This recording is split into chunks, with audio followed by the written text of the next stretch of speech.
L'Afrique du Sud a vacciné un peu plus de 16 millions de personnes contre le Covid-19.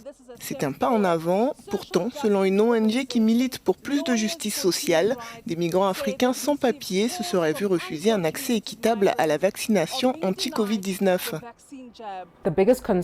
Notre plus grande préoccupation est que le système d'enregistrement EVDS, qui permet d'avoir accès à la vaccination, est limité aux personnes ayant un numéro d'identification, un numéro de passeport ou un numéro de permis de demandeur d'asile ou de réfugié. Les sans-papiers sont souvent laissés pour compte dans les activités de la vie quotidienne, comme accéder aux services les plus élémentaires, comme aller chez le médecin ou à la banque. Les réfugiés, les demandeurs d'asile, les migrants et les sans-papiers représenteraient environ 5 millions de personnes en Afrique du Sud.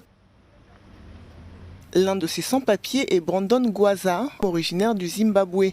Pour lui, le fait de ne pas pouvoir se faire vacciner est vécu comme une menace pour sa santé, mais aussi pour son droit de mouvement.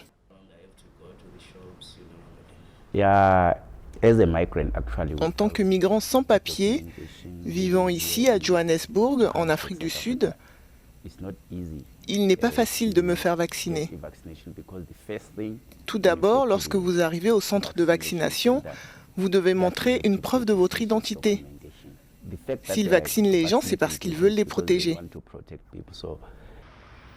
De son côté, le ministère sud-africain de la Santé affirme veiller à ce que toutes les personnes vivant en Afrique du Sud aient un accès égal au vaccin. Cependant, certains militants estiment que le gouvernement devrait faire plus d'efforts dans un pays régulièrement secoué par des mouvements xénophobes.